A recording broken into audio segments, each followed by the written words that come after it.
Hey guys, welcome back to my channel. So today I'm going to be doing a long-awaited check-in on my 2023 temperature blanket. So last year I put out several videos, and I will link a playlist in the description if you want to go and check out my previous temperature blanket videos. I have them all organized where you can watch them if you'd like to. But in January last year, I put out a few videos talking about how I was going to start my 2023 temperature blanket. And just to wrap that up, if you haven't seen those, basically I decided to do the moss stitch. I decided to use variegated yarn, and all of them are the I Love This Yarn variegated varieties from Hobby Lobby, and a 5.5 millimeter hook. And I just chained, the amount that I wanted to for the width, and I am doing the high for the day. And so I had a really strong start. I really enjoy the variegated yarn. So let me find my little cardboard swatch that shows my temperature ranges and the colors real quick. Okay, so here's that gauge, and you can't really, tell with it being variegated the true nature of these colors because there's so many colors involved in each of these yarns. But basically, just to show you quickly my temperature chart, so I had plums being a high of 10 degrees or below, float along as 11 to 20 degrees, emerald pine for 21 to 30, lakefront for 31 to 40, cinnamon cedar for 41 to 50, spring green 51 to 60, sunset for 61 to 70, then the struggle is teal, and then amber honey and royal gorge.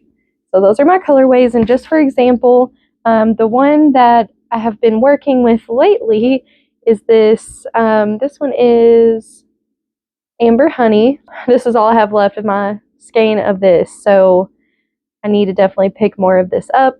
Cinnamon cedar is this one. This one here is plums. I haven't used that one yet. Here is sunset. So as you can see, I went very different. I decided to do variegated yarn. I thought this is going to keep me super invested, and it did for a while. I think that if you've ever tried a temperature blanket before, this is my first year doing it. And, you really don't know what to expect taking on a year-long project that you try to commit to doing every single day. And so I didn't know how that was going to go for me. And at first, like I said, I started out really, really strong. And then in the summer, things definitely fell off. I fell off the wagon. And then I got a job at the end of August. And so ever since then, my life has become way more busy, and I really don't get to crochet as much as I used to because I was a stay-at-home mom. So as you can imagine, my amount of time has decreased drastically for how much I'm able to crochet. However, I really, after doing a few projects, which, by the way, I'm going to show you a really, really cute, maybe my favorite project I've ever made. I'm exaggerating on that a little bit, but a favorite project that I've made recently. I don't have a physical item with me, but because it was for a gift, but I have a picture to show you, and I'm super excited about it. It's something I wanted to make for so long. So stay till the end of the video to see a quick little clip of a finished object that I made. But anyway, I had made, a few little things here and there, some stuff for Christmas, just scrubbies and stuff. And then I just was looking at my temperature blanket, and I was like, you know what? I want to work on that, and I definitely want to finish it. I think a lot of us have now maybe temperature blankets that from previous years, or have had in the past temperature blankets that carried over to other years. It's okay. It is what it is. We can't predict what happens in our life, and so it is what it is. But anyway, I'm very excited to show you my update. I really worked, this is all I worked on this week when I did sit down to crochet, and I really thought I would be able to get a lot more done.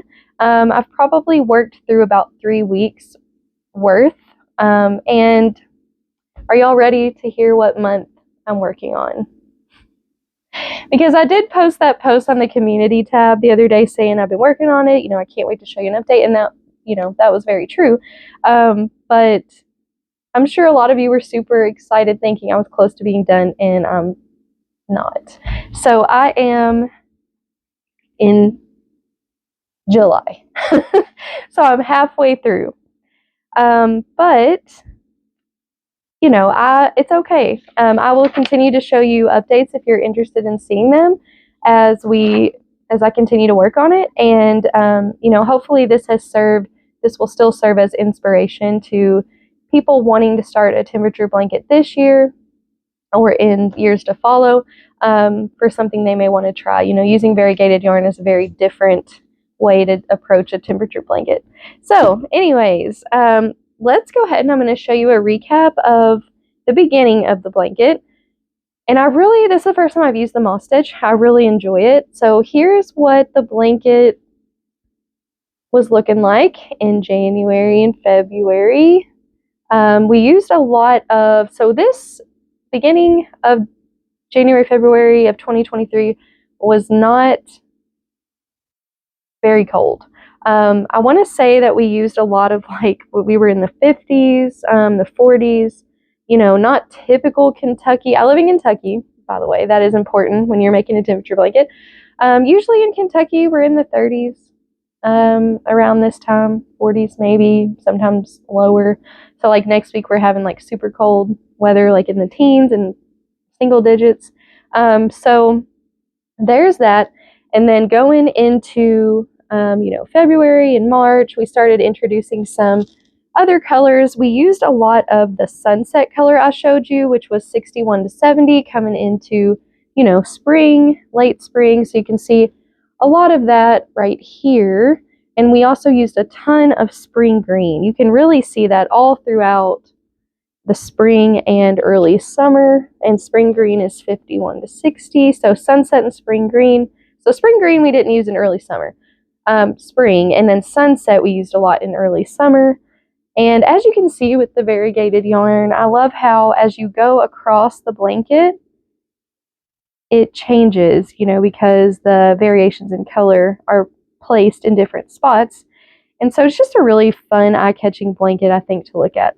Okay, so moving on, this is getting into more of where you see this white.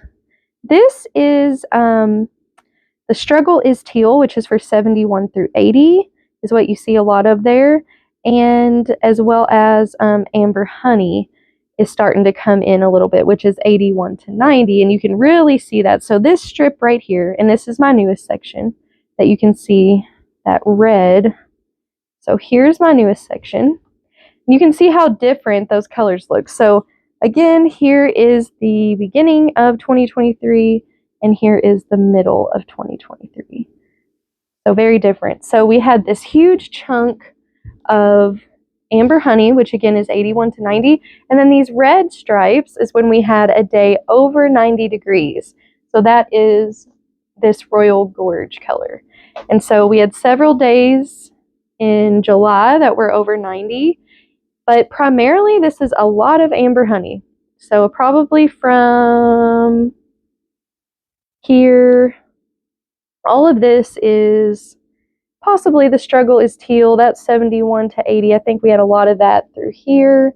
But a lot of it is the amber honey. So this portion, this is probably June and then going into July here.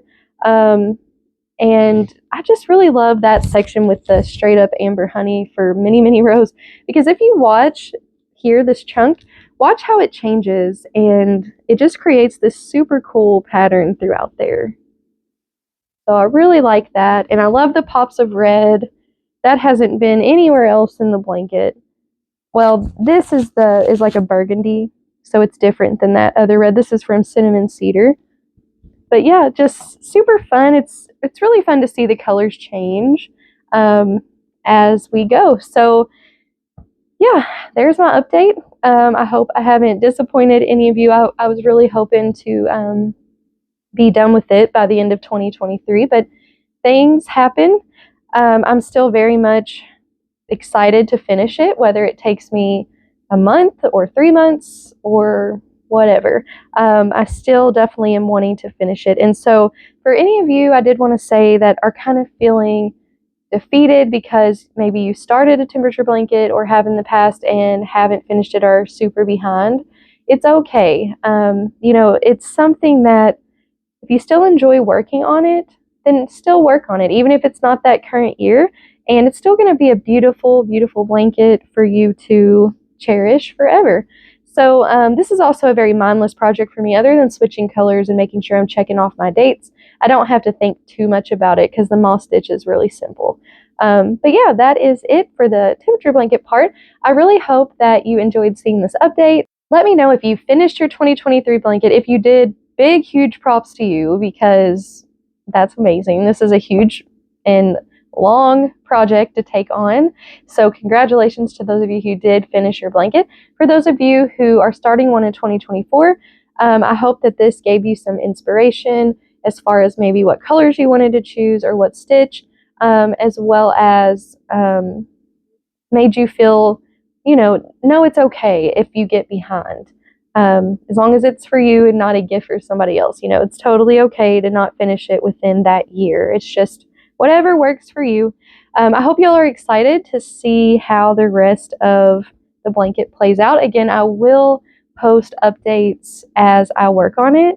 And so I do plan to work on it. I'm really invested in it right now. I assume the rest of July is going to be pretty much Amber Honey and Royal Gorge. And then into August, it was still pretty hot. So I would say probably a lot of the same. And then September, I'm using Weather Underground, by the way. You can look back at past temperatures on there.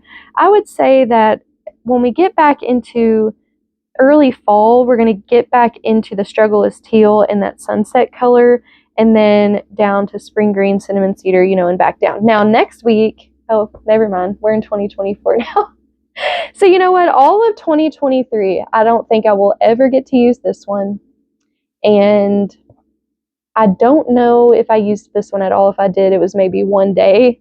But yeah, so anyway, the next thing I want to share with you real quick is just that quick project I wanted to show you. So I'm going to insert a picture right here, but it is a strawberry cow. So one of the teachers I work with loves cows, and I sent her a picture of a few patterns, and she picked out the strawberry cow, which I was so happy about because I have been wanting to make one of those for so long. I've had it saved in my Etsy cart and just think it's adorable. So whenever she picked that one, I was super excited. And I did really enjoy making it. Like I said, I think it's one of the cutest projects I've ever made. However, the yarn I used, I'm not a fan of. So if you all would like me to do a review of the Sweet Snuggles Light yarn that you can get at Michael's, let me know. I had never tried that before, and I had high expectations for it, that it would be a lot like the Parfait Chunky by Premier, because you can only order the Parfait Chunky off Premier's website. And so I was super excited to see if the Michael's version, which I think it's actually, is it Loops and Threads? I think it is. I was super excited to have that, be more convenient. Obviously, they don't have as many colors, but I was, hoping it would be good. And to be honest, there were a lot of things I didn't like about it. There were some things I did like about it. So if you would like to hear that, if that's a yarn you're interested in trying, then definitely leave me a comment and let me know. And that's a video that I can do.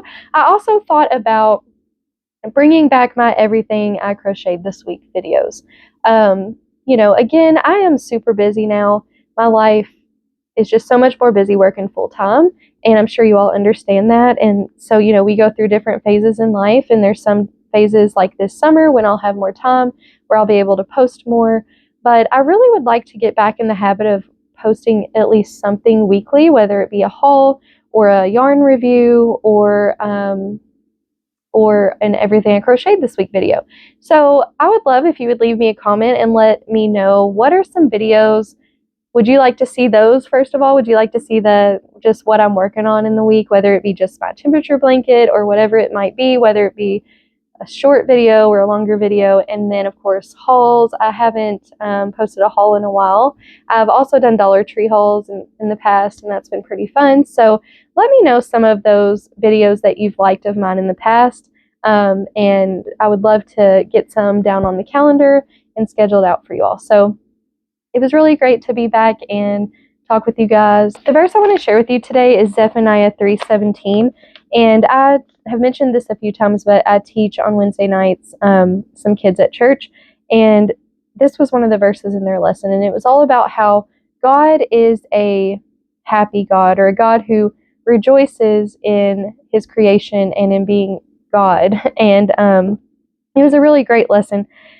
But this says, "The Lord your God is in your midst, a mighty one who will save. He will rejoice over you with gladness. He will quiet you by his love. He will exult over you with loud singing." And I just think that's such a comforting verse to know that he's the one that saves us. We can't save ourselves. He rejoices over us with gladness, and that he will quiet us with his love and exult over us with loud singing. Like, that is such a precious picture of God being our Heavenly Father. So anyways, if you ever have any questions about crochet or Christianity, because I'm passionate about both, you can email me at kristencrochets@yahoo.com. I hope you guys have an amazing week. I can't wait to chat with you in the comment section below, and I pray that God blesses you. I'll see you super soon in the next one. Bye.